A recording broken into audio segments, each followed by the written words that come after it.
Rap Info moo ñëw tey di leen présenter artiste mu xam ne moo tudd Brahim Maxime bon di ko jéem a interview tuuti si carrière rappeur am ak carrière nu mu commencé rap ba mu jeexalee rappeur am nu mu war a xeeb si rap tamit na mu war a am si rap Maxime jaare naa la.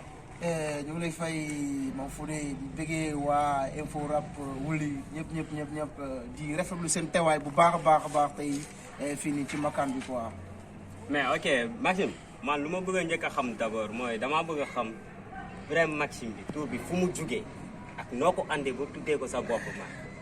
Brahim Maxime exactement dama ko jël ci BM B bi mooy Bilal bi M bi mooy Mariama ndax BM boo jëlee Bilal bi ci arab Bilal day def 63 te 63 day ñëw représenter sama tur muy Mouhamad parce que Mouhamad laa tudd donc Bilal tamit 63 ans te sama papa Bilal la woon M bi nekk Mariama mooy M bi donc ma gis mu nekk benn affaire boo xam ne collision la après ma jël ko boole ko mu jox ma Brahim Maxime B bi mooy sama papa ma nekk sama biir papa nekk sama biir yaay ndax xaalam boobu mooy dox quoi moo tax ma indi turu Brahim Maxime.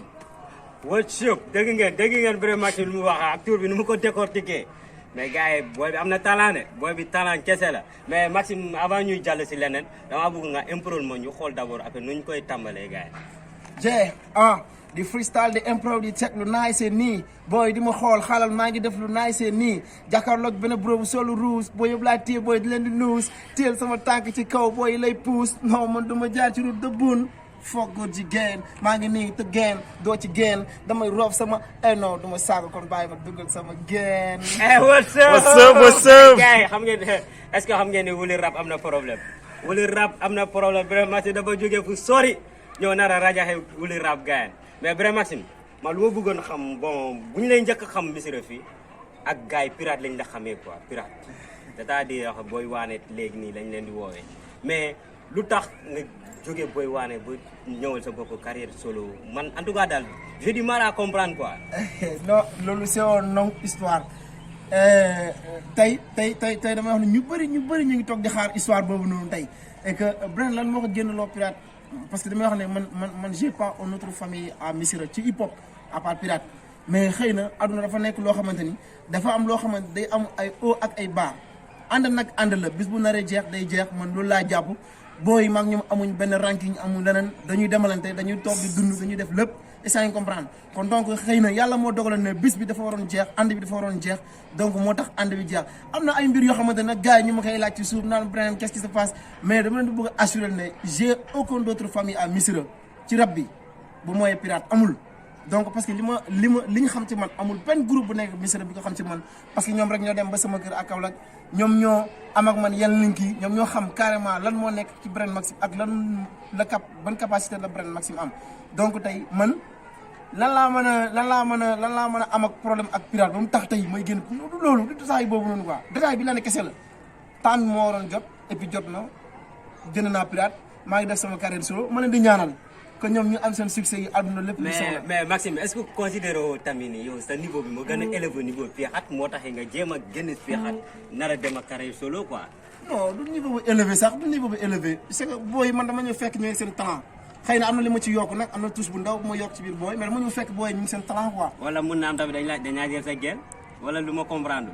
non man moom ñoom xam nañ ne sax booy xam nañ ne man bu ma fa nekkee sax su ma gisoon booy di def yenn sax après dama naan non lii man bëgguma ko dama koy dax ñoom xam nañ loolu ci man bi ma nekkee Missirah ba tey amul benn xale bu jigéen boo xam ne Brahim mu ngay doxaan amul gëmu yooyu quoi nekkul sama mbir. mais pourtant maay dëgg tamit gars yi ñuy wax si dëkk bi ñu ne non ñu ne boo gisee Brahim génn pirate moo dul percé quoi pirate du percé léegi Brahim loolu la gis moo tax Brahim génn pour nar a percé moom kese. non du question de pirate du percé sax pirate man pour dire vrai quoi pour dire dëgg te yàlla tax rek man loolu dama koy waxtaane fu ne quoi Missirah dama ne tey bu fekkoon ne am na benn cour bu waroon percé tey Missirah pour wax dëgg rek pour bañ a nekk fii di indi ay étirement diw di wax fii diw di wax fee man gëmoon naa ne pirate moo newoon ci yoon boo xamante ne tey dem fa sori parce que ñoom am nañ opportunité boo xamante ne amul benn groupe bu ko am Missirah de tellement que ñoom dañoo sorti de zéro dem feneen am na groupe yoo xamante ne fii tey amoon nañ ay bas comme ay groupe yoo xamante ne tey mu ngi mel ni tey yow nga créé benn groupe ma salué de passage comme TNT boo gisee gëm sa bopp kuréel ñëw na fekk TNT nekk fii donc ñoom ñoo newoon seen base pirate nag amutoon base pirate moo la wax ne man bu ma ñëwee fii dugg seen groupe amoon nañ base amuñ on base yoo commencé de zéro lañ commencé from zéro donc ñëw jël Missirah leen rek moo leen dese woon mooy conviction bi waroon nekk ci groupe bi moo desoon donc conviction boobu noonu man jëm naa ko dugal ci groupe bi mais après am na détails yoo xamante ne du bëgg ma ci du jar ma ciy xuus de trop mais détails yooyu moo gënoon tax tey man ma jël recul parce que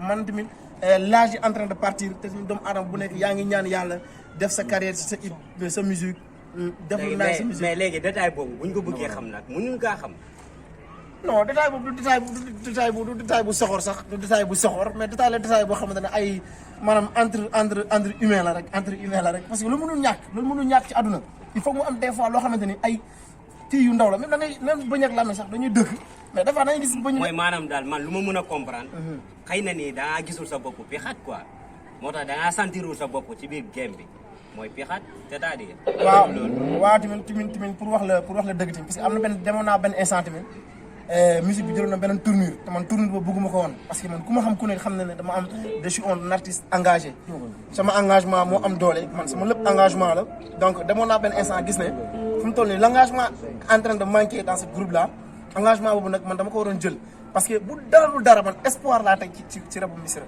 loolu dama koy osé ragaluma di ko wax quoi essayer comprendre man engagement laa tey man espoir laa tey ci rabu Missirah parce que rabu Missirah même mu nekkee touche bu ndaw man yokku naa ko ci parce que ñëwoon naa fekk ay grands yoo xamante ne tey maa ngi saluer muy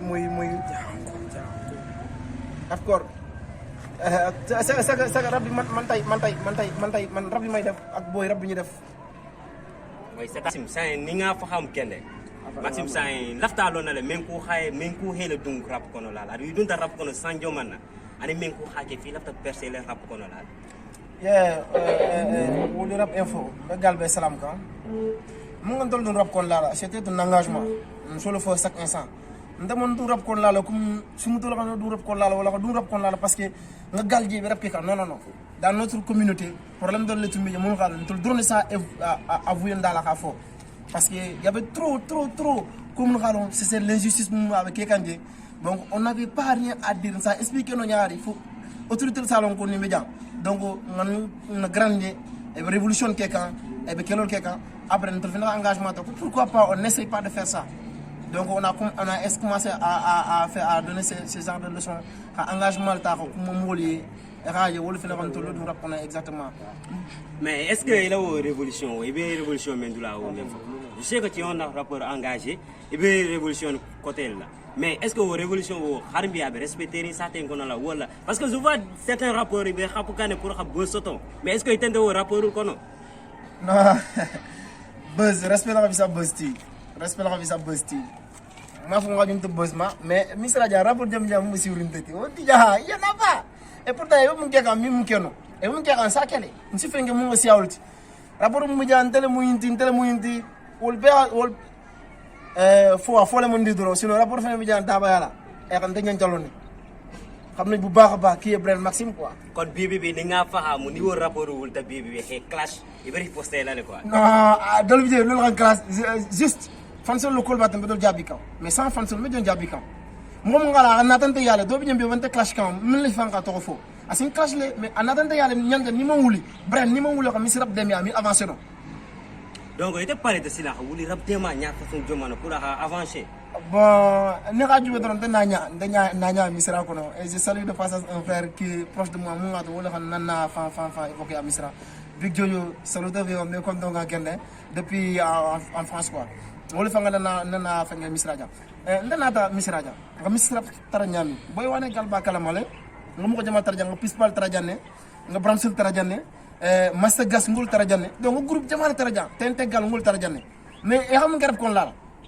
juste be parola mais ak me de serine kende nsawo ndana na la ko tous jama ka fu Missirah ma parce que nela jew après les boy wane nata ni boy wane correction nga concert ki Missirah bu keto premier concert mu ngala fata aka personnalité sto aka jama basto donc nga tous mu ka fu Missirah ma o mu tous balti adu amam bam fulo mbe rendez-vous de la galma ngay dans 2-3 ans Missirah e hakula mu futa bu anta futa la dulam dañan jall bal futa de Brand Maxime bal futa ala kulli yalla fala budda inshallah rabbi voilà revenons un peu de tes sons comme il a son si va de le je vois il la son jama mais bon mais fanga son jama long et la son qu'on a la son mengalo bon a été femme marqué là il a fait ouais ça vous avez marqué papa c'est mon Afrique franchement parlant c'est l'Afrique pour dire vrai mais quoi. est-ce que l'Afrique ça mën nañu décortiquer nag pour que les gens puissent comprendre. waaye l'Afrique ça a décortiqué les. ok léegi Brent léegi Maman Africa yi saa yi la son Maman Africa yi xala bu mum page la mais xala bu le pour xa essayer xam wala conscientiser bon wala foy xala bu le juste pour que parce que l'Afrique souffre parce que be xa jël tentente Afrique be ñaamé bon wo dula mom lafta wo fa am la kenn.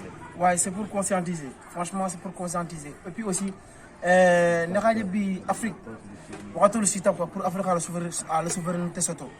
Mais chaque jour, ça me roule à Mikeno. Et pourtant, mon côté de Bolaya à Gamtada, au Mikeno.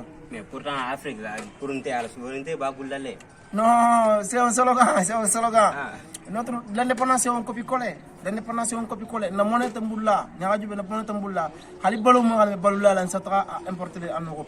On n'a rien en Afrique. Afrique femme fatale. Il y a quoi? Il n'y a rien ici. Nos dirigeants aussi ne sont pas capables. Et Mirani, parce que eux, ils mirent le bébé, ne peut pas le boulot qu'on a, mais faire le Congo, bien faire le. Donc, Afrique du B. Fleuve du B. Et pourtant, moi, je suis Espagne, je suis là. Et bien, je suis Sénégal, je suis Brésil, je suis Sénégal. Où est-ce que tu veux dire? Il y a trop d'espace. Galahana, il y a financement, il y a Sénégal, l'Afrique a fait la souveraineté. Et septembre, l'heure est maintenant de sortir. Définitivement, c'est maintenant ou jamais. Mais Maxime, est-ce que tu as politique là, tu perds ça dans le monde mal ou ça est peut-être le game qu'on a, il y a une politique de la l'été. Non, politique, tout le monde connaît ma position. Moi, je suis en politique, tout le monde connaît ça. Bebo Kalama, misérable, là, dans une politique, c'est une partie, mais parti, il y a un parti, mais parti de j'aime cette partie, mais ça n'empêche pas. Nous avons dit que le camp, même si nous suivons quand, parce que le sujet vrai c'est de l'Afrique. Je déplore trop l'Afrique souffrir quand depuis des décennies, j'ai dit, depuis des décennies. Combien d'années l'Afrique qu'on a la Goliath qu'on a Afrique, ils savent bien que l'Africain blanc est un héros blanc. De l'entité. Waaw bo ken amansia bon ya sa me menkere nga tax nga Mama Africa le me nga jube e men fola je wala men tum fota je men ha pour ha conscience je am wala wuli am wala fahamu ya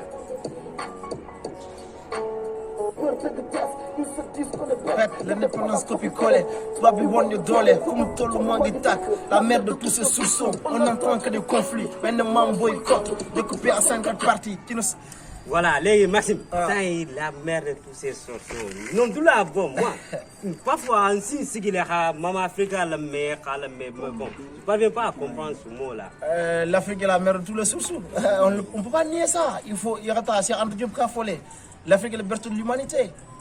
Non, nous sommes, tout le monde est né ici en Afrique. Il n'y a aucun continent à la main où l'Afrique est. Il n'y en a pas. Ok, nga taxa ñato nga jubé ni ci do peut-être. Si, avec votre Afrique on là. Donc on est à Djubé. Mais comment qu'on est donc un seul ancêtre découpé en 54 parties. On est à Djubé Afrique a comme terre. Donc vous payerez les dettes qui ont falsifié notre histoire en nous faisant des bêtes. Moi tax man fogg ma joy sama rongoñ mën ta faire par ces petites guerres stockées par les blancs. Les pour été si européen ça mun tête sara la tête de jomambe bu l'envers Afrique la dette du sang on a libéré la France, c'est l'Afrique qui a libéré la France, nous avons libéré la France. Mais est-ce que toi les Français t'entendent ou bien tes autorités t'entendent? Mais ils devaient m'entendre, quoi qu'on puisse dire, ils devaient m'entendre parce que c'est le moment les gens devaient savoir que dunia bi l'Afrique a besoin de se réveiller, l'Afrique a besoin de ses leaders, l'Afrique a besoin de ses fils. Parce qu'il y a une révolution fait ici. Et on a dit que vous avez politicien. Non, c'est par ces petites guerres stockées par les Blancs.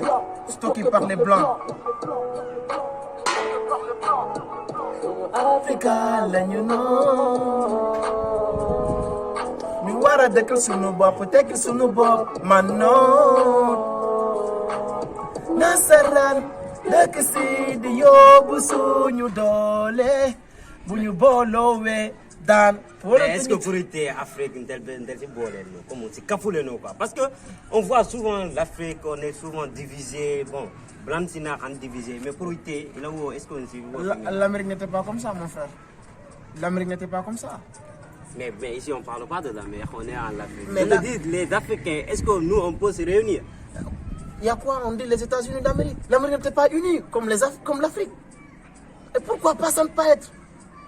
Il faut y croire, il faut que nous gagnions. Il faut que nous allions l'Afrique, c'est ça reste à nous. Bien du Béni, Mali et Mali la Sénégal. Et ça, vous bombarder mon coulon. Et pourtant, c'est un même ancêtre découpé en 54 parties. Ils nous ont divisés pour mieux régner. C'est ça, ils nous ont divisés pour mieux régner. Mais pour qu'un tel Africain ne la réunir, mais est-ce que vous les rapports, vous les atel mengalon na parole battez la parole faino. Mais est-ce que vous essayez pas d'abord de vous réunir? Mais déjà tantôt on l'avait dit, toi tu as quitté Pirat, pourquoi? Non, là c'est différent de l'Afrique. C'est différent de l'Afrique. Ça c'est la musique. Même les traitats en Amérique, il y a pas mal de mais c'est au musique le caroti. Mais bari askeno fana na kafuta. Al bexa le slogan kilindi. Vous levez pour l'Afrique, askeno fana bon. Et ça la message de la main. Non, bon, nous tous, franchement, je me lève pour l'Afrique. Mais nous, nous sommes pirate, nous sommes pirate. On a fait nous avons fait pirate. Et le tournure, ça ne m'arrange pas. Pour dire vrai, quoi. Parce que des fois, la musique, voilà, j'ai un engagement. Il y aura du bien, dans le son, il y aura freestyle, il y aura un engagement. On a des grosses dubés. Je parle de Sankara, de l'apartheid. Donc, chaque jour, il y a un patriotisme qui est en train de dormir chez moi. Moi, chaque jour, j'essaie de le réveiller. C'est pourquoi, dans le combat, comment je devais faire pour l'éveiller des conscients, pour me la femme. L'Afrique a besoin de ses fils. L'Afrique a besoin de lui-même. Et c'est la femme. Donc, voilà, pourtant, on a les mêmes idées. Mais le problème est que des fois, la musique me fait d'olti. Il y a des gens qui pour divertir, qui ils sont de l'engagement. Mais pourquoi? Mais on a un rapport de l'OLME engagé. Mais pourquoi il y a une révolution de la Walla Itaka Kafouime et Hebo et Rapmento? Après, on a une révolution de la. On met le choix. On met le choix. Il y a le mormi à Fomoro et Naïran qui est forcé là. On met le choix. Mais tu veux de pirate, Niami, mon de pirate. Nous avons pirate le son il faut le dire, mais ça ne crache franchement, il y a un pirate. Nous avons une révolution, notre pirate. D'accord, revenons sur Maman Africa. Ça a été le Maman Africa. Est-ce que ça a été entendu? Oui, ça a été entendu par pas mal de personnes qui ont vu. Et ils sont en train de comprendre un peu comment il faut que son parce que nous ils ont l'émotion. On faut le flotter. On m'a dit nation un mouvement créé pour se donner pour l'Afrique. Donc à Mourjama Kaleme, à Nyanta Futana Doulami, à mon foutu Djemfolna, le doigt à la Futano, parce qu'on n'a pas les moyens pour essayer à le Futano. Mais malheureusement, avec les réseaux sociaux, Mourba le Menka, et les gens vont essayer de comprendre. Ok, progression pour voir. Ok, léegi Maxime. léegi sa Maman Africa bi gars yi dégg nañ ko. xam naa nii monsieur gars yi yaa ngi leen di éveillé. i bee la wuli kan tentente moo ko jama bi yeewi faamu yaakaar parce que arrêté souvent ça met dinañ dans la ba Afrique doit se libérer de ces blancs pourris. En plus fanaan bon ça il a big rouge par rapport clash mais naa la duna clash du la kem wuli ko no mbayi waxati mbaje ka clash be gandere mais il a big rouge moi franchement à sigi ha big rouge no mais manjele rapport doma ça me fait étonner quoi. waaw Big Rouge Big Rouge mu di tax école la li ma nga xañay si corriger de corriger les gosses mun nga virer comme ko sans un brand mi taxano tumbo le corriger comme c'était tout simplement ça. Alors là tu parles de pirate. Non, même pas, c'est pas que je parle de pirate. Man récolte mo lolu. Pirate bu ma leen naree clash dama leen di clash mo leen. Je demande de corriger pirate. Mais c'est pas ma clash leen. Pirate du ma leen clash, sama boy lañ. Mais clash là, il faut qu'on le dise.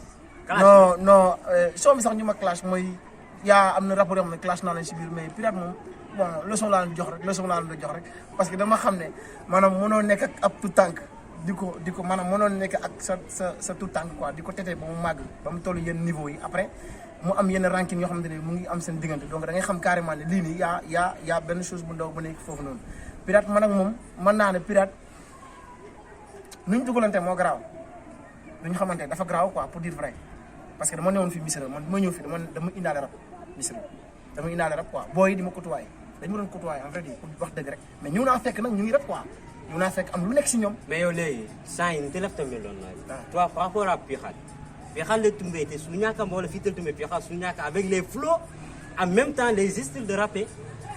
non man moom mënuma sàcc pirate loolu ñoom xam nañu ñoom sax. kon léegi pirate moo lay sàcc. ah mën na nekk ah gars yi pirate ñi ñuy déglu de. non man déglu ma loolu saa yi déglu ma la.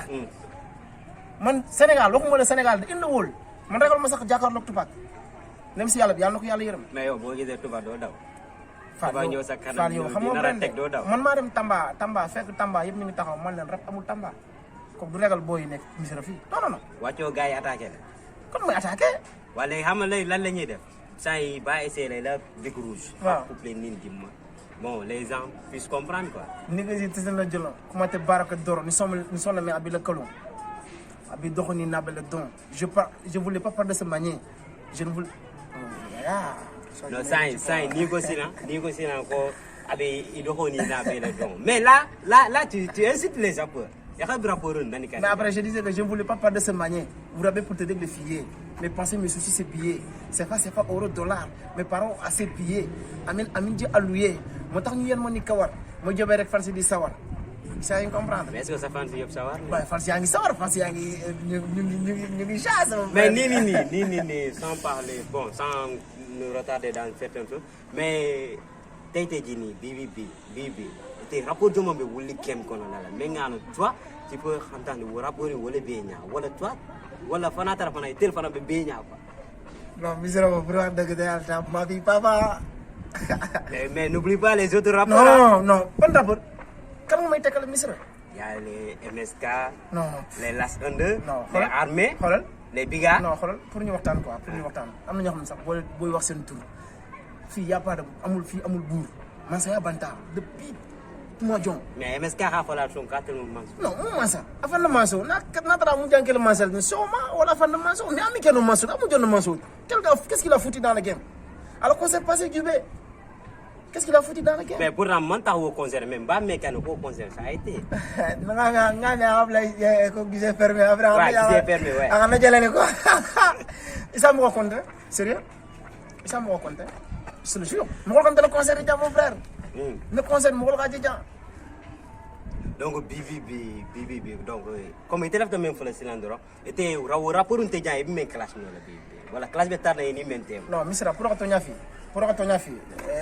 bi les gens qui le vendent la Missirah pour là bi les gens qui Missirah pour là ma fait tout le monde rap na les gens de mu jël c'est master pour dire vrai master gas c'est mon légende dans le game mais à part tout le reste je dis mais est-ce que t'as pas peur aussi de master gas? Parce que j'ai parlé hein. Non. Mas dogo li mo la. Sa man ñi may dal ñoo gëna fort master. Ñi may dal ñoo gëna fort master mais juste dama am li ma gis ci mom quoi. Te gisuma ko ci rappeur yi. Pour dire vrai man tapé ma kenn sa. C'est-à-dire lan nga gis ci master te gisé ko ci yeneen rappeur yi. Message bi mi lancé ben engagement bi mu am envers sa société ak manam li gëna jafé ci artiste mom da xay def quoi moy massa mosoo gis ko featuring ak mom battre ko ci featuring yombul loolu benn la premièrement deuxièmement ay sawnam ab mère sax da koy déglu di jooy kon nga xam ne c'est une légende. Ok en parlant de featuring léegi yow tey jii nii bii l'essentiel da rapport ke taray be la luma fi la luma e tara ke ko maximum ko ngo featuring ke sakki non rapport do dem ni no featuring alxaram par exemple non de ci gembi lañ nekk rek waxa rek amul li non pour mu wax la dëgg te yàlla tax am na rapport du ma featuring jël mooy tudd ay tur sax ñun dooloo featuring ke jànne tani pirate featuring ke parce que nin biga featuring ke o mu pirate liti nin gam so ba featuring ke nin dooloo featuring ke nak comme ça mara sira tampon ni kuntu mu mbidi miake Brahms je le respecte nak franchement c'est un gars que je respecte trop mais ni kuntu mu mbidi miake parce que dol bidien ils sont pas des rappeurs, ils sont des comédiens pour que tu n'as pas rapport dol bidien ce sont pas des rappeurs kara c'est pas du rap mon frère. Ça ni nga faham bon et tellement il y a des featuring là déjà il y a aucun rappeur maintenant qui reste que tu vas faire si artiste bi bien Missirah bi mëno xamné bi mëna je peux dire que Sini parce que non avec le projet le si c'est même xa from Jara avec le projet ko parce que sama lépp la sama frère la yaakaar naa ñu daxarab misira ci la bokk sai mam kha khalinte mam kha la ken ta bi la ken de je sais que il s'est rappelé mais est-ce que mam kha tabla était le flow normal parce que bon ala rap a be kilim par exemple non ani anala isil nata waaye anala isil nata e mbok mo gën fa la misira be xa dini ya taxala passe les radio même xa fait partie des rapports mon ngalo ya rap no misira beti je vous le jure est-ce que bisra be abe apa tu non moo daxarab misira yëpp ok merci ça a été un plaisir de partager avec toi merci bon merci bon amna ba temps yi rek Inch'Allah. maintenant bon ton dernier mot pour tes fans waaw sama dernier mot pour fans yi mooy que nañ xaar mercredi inshallah dinaa bàyyi benn diagnostic inshallah rabbi diagnostic mun xaalon bon abe misira dinnin mun xaalon fonyo be samba kam parce que mo jama be fonyo be samba kam di e ni london takakara dinna takal london ni takakara e baba ni nal ko mul me xini bla dunya ko inu ami dunya me menno fe ka français ti wala ka espagnol ti e be kala misra ti be kala fajame modi net be kala wolti dunya mi keno abadan fe bo fajame modi nyala o mi keno donc dinna sagi famma xalo mu munti wala mbole conseil de la rapportement fan mo xal ben suivre quand aussi je les conseille d'aller apprendre parce que Brand Maxime dafa jang ba tollu fi ma tollu ne deng kon donc mbole message de la dindinma e takakara et que rapport fa ne xa bulu yakli ko nako diagnostic benaka mena EP préparé quand et puis clip côté benaka au mois de février aussi mercredi be clip double là dans le mois de février aussi clip côté benaka avant rapport fa ne baba benaka ok les amis ça a été un plaisir de partager avec notre frère notre ami Brand Maxime notre dernier message aussi je vais donner un seul message à le maire moi la Delsikita tout le monde compte sur lui hein. Mais est-ce qu'actuellement Amadou Ba peut t'entendre? Mais pourquoi pas? C'est l'info de Wouli, l'info rap de Wouli. Amadou Ba n'yanta maintenant. Akbar ok, on l'attend qu'il travaille. S'il ne travaille pas, ouais. Mais forcément, pourquoi pas? Aujourd'hui j'ai cet engagement là. Mais j'ai un engagement moi le Misla pour ça qui comment? Non, parce que c'est l'intérêt de Misla. Pour non, qu'est-ce que je vais foutre? Je vais donc